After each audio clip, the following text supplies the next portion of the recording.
Welcome to Breaking Banks, the #1 global fintech radio show and podcast. I'm Brett King. And I'm Jason Henricks. Every week since 2013, we explore the personalities, startups, innovators, and industry players driving disruption in financial services. From incumbents to unicorns, and from cutting-edge technology to the people using it to help create a more innovative, inclusive, and healthy financial future. I'm JP Nichols, and this is Breaking Banks. Welcome to Breaking Banks. This week we go down under with the team at Breaking Banks Asia Pacific as they interview Professor Richard Holden. He's author of a new book called Money in the 21st Century. He's a distinguished professor of economics at the University of Sydney and previously was at University of Chicago and MIT. In his new book, Money in the 21st Century, he talks about why he believes the US Fed needs to get going with Fedcoin, and while global economics and the design of money is going to dramatically change over the next few years with autonomous systems, with the cashless world, and obviously the introduction of artificial intelligence. Check it out as Charis Palmer and Rachel Williamson interview Richard Holden. Welcome to Breaking Banks Asia. I'm Charis Palmer, and I'm really pleased to be hosting this first episode of 2024 with Australian economist Richard Holden. I've known Richard for a while now, since I was his editor when I was at The Conversation. He's always been able to articulate economics in both a real-world and entertaining way, so I was super excited to hear of his new book, Money in the 21st Century. So, Richard, your book looks at three trends: low interest rates, mobile money, and cryptocurrencies. How do you see these interacting, and how are they likely to impact the global economy in the future? Yeah, they interact in, I think, in an interesting way, which sort of changes how we transact all around the world. So mobile money is perhaps the easiest one to see. This is tap cards and Apple Pay and, paying for things with your watch and not needing to carry around cash. And it's basically a lot more convenience of digital transactions. Digital money is essentially crypto, and cheap money. It's not quite as cheap as it used to be. Low, interest rates were near zero for a really, really long time. They've obviously ticked up recently, but they're still at historically pretty low levels in there. So what those three things do together is change the amount of money going around the world, the type of money, and what money can do. And it's those three things that really change how we transact with one another all around the world. I'm interested at the heart why you decided to write this particular book. Who do you hope reads it? Who are you trying to influence here? One of the real motivations for writing it was that I think that the US government in particular taking the lead, but as I say, other countries like Australia, I think will have to do this, really need to get their skates on in terms of creating what I call a Fedcoin in the US, the US Federal Reserve creating its own coin. I think that they need to really move aggressively and quickly on that because of how rapidly China is progressing their own digital currency. And I think that is a real race. The other race that's going on is between private digital currencies, or at least the potential of private digital currencies. And while Bitcoin isn't particularly useful for transacting many things, it's very volatile. It's not a very good store of value. Very few people go buy their groceries with it and so on. Facebook tried very hard to create its own private digital currency, Libra, and it got very close to doing that. And I don't think that'll be the last attempt from a major technology company to do that. And I think there would be really big downsides for the government losing control of the creation of money. Yeah, that was a really big turning point, obviously, in cryptocurrencies more generally, or I guess CBDCs as a separate entity.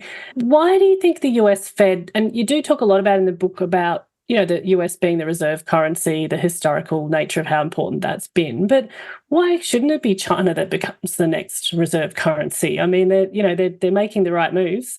I know it can be a political question, but why is it so important that it be a Western country, I guess, that leads this space? I don't think it's important that it be a Western country, but I don't like the idea of a non-democracy being in charge of the world's global reserve currency. Now, maybe that's just my pro-US bias. I lived in the US for a decade. I got my PhD there. And the US is far from perfect in a long range of political dimensions. But I do worry about the kind of leverage that it would give a country like China. I think China's been pretty clear that it's willing to use whatever leverage it has in ways that put a lot of pressure on countries like Australia and, for that matter, the United States.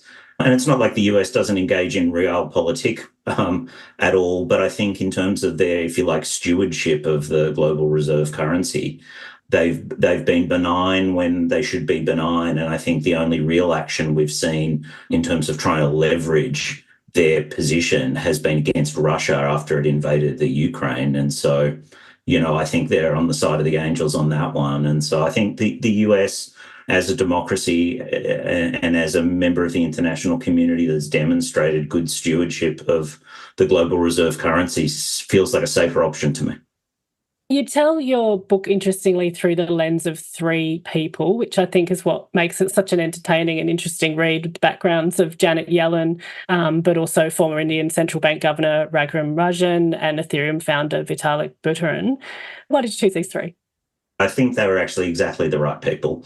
Vitalik Buterin, the founder of Ethereum, came up with the idea and put into practice the idea of being able to contract with digital money. So it could do something that Bitcoin can never do, and that leads to smart contracts and all those things. In terms of Raghu, who I had the great privilege of having as a colleague for a few years at the University of Chicago Booth School of Business, he's just been completely central to thinking about what low interest rates from countries like the US and Europe can do to the developing world. And he was obviously governor of the Reserve Bank of India. He was also involved in trying to sort of smooth off the rough edges, to put it mildly, of the demonetization that Narendra Modi put in place, that I talk about in the book, that was an example of what not to do in terms of getting rid of cash. And I think Janet Yellen has essentially been the most important economic policymaker, at least one of the two, along with Larry Summers, the most important economic policymaker of the last 50 years in the United States, possibly in the world, given that position. I think her role's been very important on a range of dimensions. So just drawing on that discussion in the book about India's rush to move the high denomination notes, which was, by many accounts a colossal failure, although I guess, with good intentions. But it's clear from your book and your other writings that you think a global phase out of cash is inevitable. So I'm interested in how you think governments can get the balance right on this, given, that it does often cause panic when people and governments talk about reducing cash. Yeah, we've seen quite a bit of that recently, certainly in Australia, as some commercial banks have made it harder to get hold of cash. ATMs are becoming scarcer and scarcer. So that's definitely caused some angst, and it has to be dealt with in a sensitive way. The plan that I've talked about, and this is sort of peculiar to Australia, but it need not be, it could be used in the UK, for instance, or America, it could be used anywhere, is to sort of phase it out over, say, 3 years. You take out, say, the $150 bill in Australia, and the next year we phase out the 20 and 10, and then we get rid of the rest. That gives people plenty of time to both turn in any cash that they have, deposit any cash they have into bank accounts, and also those people who currently still transact primarily with cash getting used to not doing that. Now, when I first started writing about this, I said, well, you've got to be really careful about young people and old people in all of this. I think you don't have to worry too much about young people anymore, because, kids these days are pretty au fait with transacting with digital things. A lot of, say, school canteens already have preloaded, sort of prepaid debit card effectively as the only means of being able to, buy your lunch at school and things like that. But obviously, senior citizens are in a situation where at least some of them are not very comfortable with digital payments and internet banking, and that needs to be addressed in a sensitive way. But it's basically inevitable. The whole industry of cash is very, very inefficient. And so the fact that your local coffee shop, still has to bundle up cash, have a float, take money to a night safe, and things like that, pay for insurance in case they get robbed, although the insurance isn't quite as expensive as it used to be because they just don't have as much cash on hand. That's just a whole bunch of extra work and extra inefficiency that we really don't need and can get rid of, and we are getting rid of. I guess that leads me to this discussion about CBDCs and the unbanked, because it's not just, the older people that are clinging to cash around the world, right? It's the fact that banking is expensive. Banking comes at a cost. A banking network is, a network, like any other network. There's a lot of investment to build that network. So do you think that a CBDC in terms of the unbanked is a solution to some of these problems? Or to turn it on the other side, even if we had a CBDC, wouldn't people still cling to cash because it's still the cheapest form of currency for many people, particularly in developing economies? Well, I think if you create a CBDC, you're going to get rid of physical cash. That would be the point of doing it. I don't think having them run alongside each other in the medium term makes a whole lot of sense. And look, cash is, in one sense, I know why people say, well, it seems cheap because I don't, see any transaction fees when I pay with cash, but they are paying for it. It's actually one of the most expensive parts of the system. There's the creation and distribution of cash. There's all the, keeping cash on hand and all that sort of stuff. ATMs still get filled up by people who drive big armored vans and, carry guns while they, put that stuff in. That's in some cases quite dangerous work and certainly expensive work. So people are paying for that. They're just paying for it in roundabout ways through, account keeping fees and things like that. So I think actually a central bank digital currency and the phasing out of cash should allow banking to be a lot cheaper. You basically are going to take quite a lot of cost out of the system, and it needs to be passed through. And one of the difficult things is that in many countries there's quite a highly concentrated banking industry. There's not a lot of competition in the banking industry. So it is important that if we do take cost out of the system, that gets passed through, but there's obviously a very large regulatory apparatus. I think I'd say just one more thing, which is the model of a central bank digital currency that I outline in the book maintains a role for commercial banks. They'll still deal with customers, originate loans, maintain those relationships. I think that's the best approach. But there is an alternative approach, and people have, started thinking more about this after things like the Silicon Valley Bank collapse, which is that a central bank would basically just take over banking, and there would be no need for commercial banks. And you would have, if you're in the US, you'd have an account at the Fed. Now it would be an account on your phone or computer or whatever. That's not the preferred model, certainly not my preferred model, but it's certainly a very respectable viewpoint that some very serious people have suggested, could work. So there is that route, and then the government really can make banking free for everyone. But then the government becomes a bank, and I think there's not a lot of appetite, even in some of the developing countries, for them to provide banking services, right? If the central bank has to have a call centre. We talked to Bill Winters, the CEO of Standard Chartered Bank, about this last year, and he was firmly of the view that central banks need to stay in their lane, lest commercial banks like his start to decide where to stop investing in their networks because of fear of a CBDC that might start to cut their lunch. Now, he didn't use those exact words, but that was the implied sentiment of his comments, I think. And because that's the first question that I've always asked is, if you're in a developing economy where banking is expensive and people are unbanked because of that, the government could subsidise them now. The government could subsidise banks. Unfortunately, many of those governments are not rich governments. They don't have the money to do that. We'll be back after this short break. This show is brought to you by Alloy Labs. As much as we love talking on the show, we believe that action is more valuable than talk. Alloy Labs is the industry leader in helping fearless bankers drive exponential growth through collaboration, exclusive partnerships, and powerful network effects that give them an unfair advantage. Learn more at alloylabs.com. Alloy Labs, banking unbound. We're talking to Richard Holden about his vision of the future of money. Welcome back, Richard. How do you see this kind of private versus public currencies debate playing out. The whole time I was reading the book, I was just asking myself, who's going to win here? Like, surely this is a decentralization versus centralization battle. And as you just said, the whole point of Bitcoin when it emerged was to get away from banking in a centralized way. And you're arguing that it's going to come full circle, I guess, and that centralization will ultimately win. Why do you think that that's the case? Well, I think it'll win only if the government acts with great intent. And I think one of the fears I have is one of the sort of two races I talk about. There's the race with China, but then there's the race with private companies. The US government could easily lose to a private company, and I'm very worried about that. And apropos of our earlier discussion about who should be in control of the whole financial system, I do have my concerns with China being in control. I've got even graver concerns about a particular private company, which could amount to, with dual stock structures and things like that, an individual being in control of the world's global reserve currency would be an extraordinary and bad thing to have occur. And even if people go into that with the best intent in the world, it would give them enormous leverage. And I talk about this in the book, enormous leverage about, hey, we control your money supply, US Federal Reserve. So we were thinking that we don't really want to pay any tax anywhere.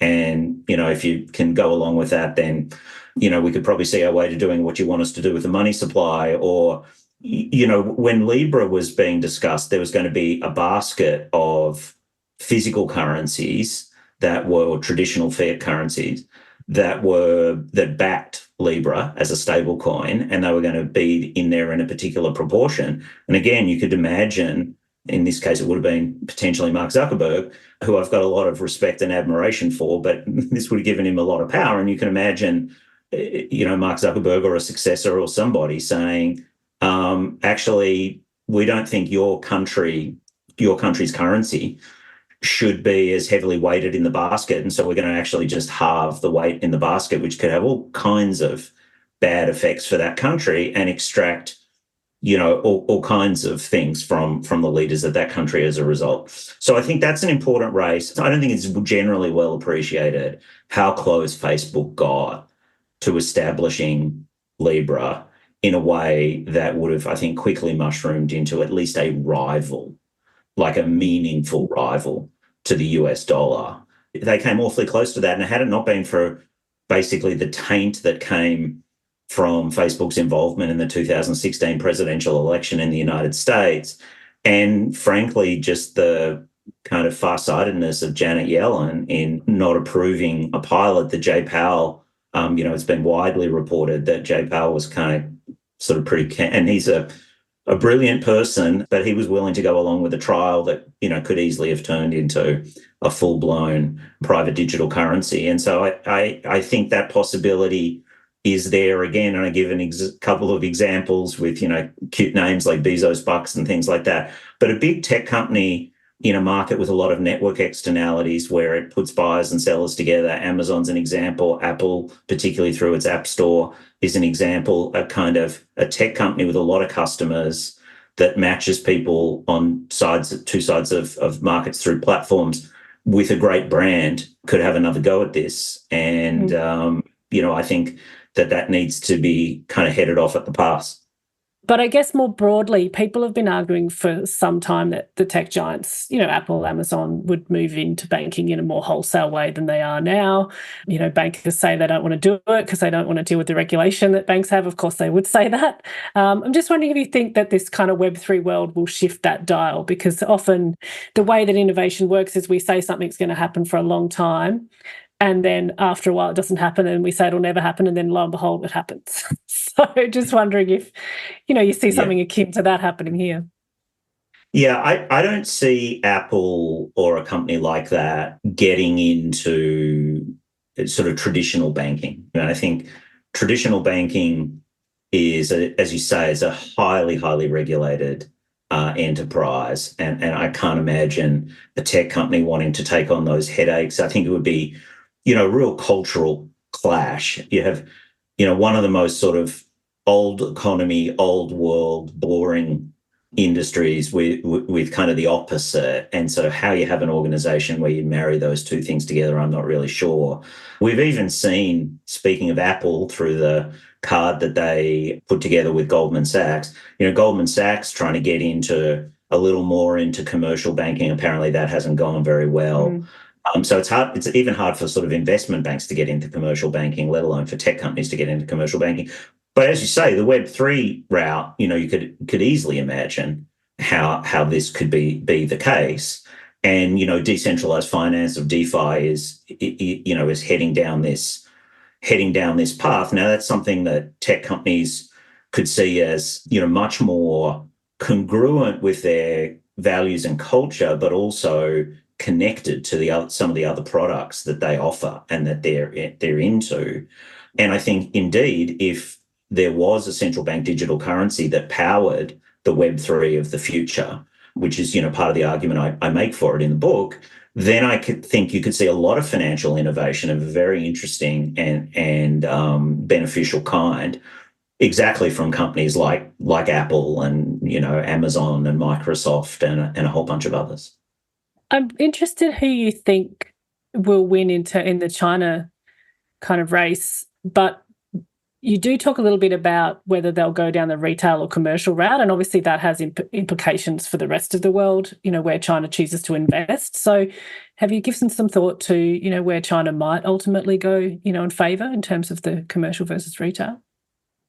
Yeah, I mean, they're progressing so rapidly that it's sort of hard for me to see them not wanting to go down the retail path, but it is certainly possible that they won't. I think you're quite right to identify part of the original impetus for China developing and then rolling out the ECNY was to clip the wings of the two big tech companies that had, precisely because of inefficiencies in the Chinese financial system, managed to create basically their own financial system. I mean, even 10 years ago, if you went to Beijing and did the touristy thing and went to sort of touristy sites and saw people begging for money, they would have written in English on cardboard, "I only take WeChat Pay," and they'd have a QR code for you to scan. I mean, these are some of the most destitute people in the world, and it's like, that's their banking. It's like, cash, I don't want cash. Get rid of that. Give me WeChat Pay. Now, that obviously created a kind of political problem for an authoritarian government, and we saw Jack Ma say something pretty, that in most parts of the world, I think would be seen as pretty innocuous. And, all of a sudden the Ant Financial IPO is no more. And I don't know how close he came to never being heard of again, but probably a lot closer than he would have wanted and a lot closer than most people would have thought. So that was the sort of original impetus, obviously, for the ECNY. But now that it's going where it's going, I think you can imagine it going down the retail route, and particularly with a government that, has done things like try to limit the amount of time people can spend playing video games. I mean, there's a fair amount of social control that Xi Jinping is pretty keen to exercise over the Chinese people.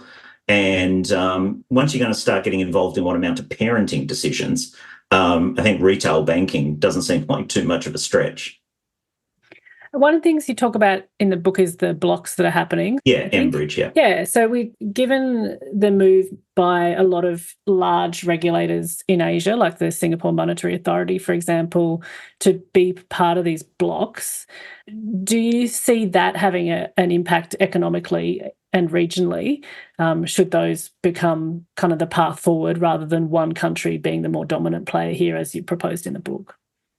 Yeah, that's certainly possible. I mean, the way I see what's happening there, at least at the moment, is more on the sort of the wholesale side of the commercial part of things. And so I think that there's no question, and we're already seeing it, that international, money transfers being done on blockchains is going to become more and more of a thing. And it's really, when you get into the details of it, it's a bizarrely Byzantine world of like how you actually send money from one side of the world to the other that depends literally on time zones of who's open, what day of the week, and sort of weird things.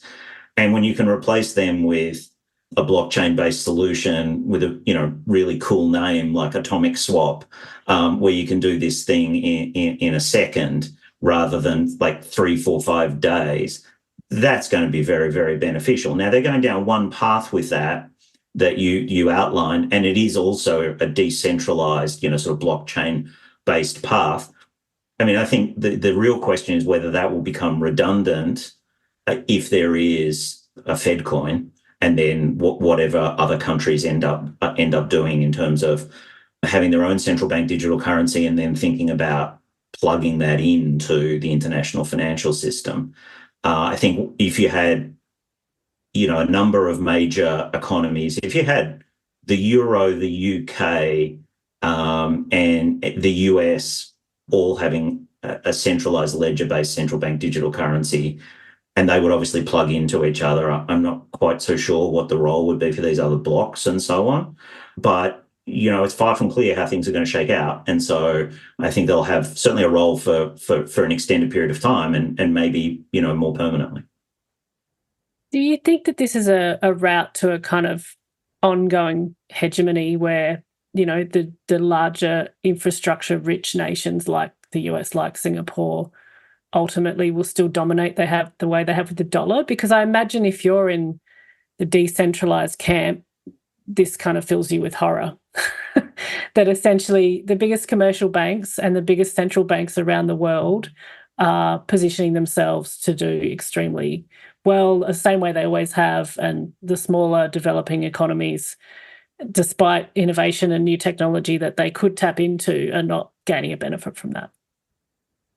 Yeah, I mean, I do worry about that, but I'm not sure really what's changing. You sort of paint, I think, a very accurate picture of the kind of pretty bad circumstances that a small developing economy faces in terms of being dependent on foreign sources of capital, and exactly how that capital flows and what the form of that capital is doesn't get you away from the fact that, small developing countries have been dependent on foreign capital for centuries and will probably continue to be.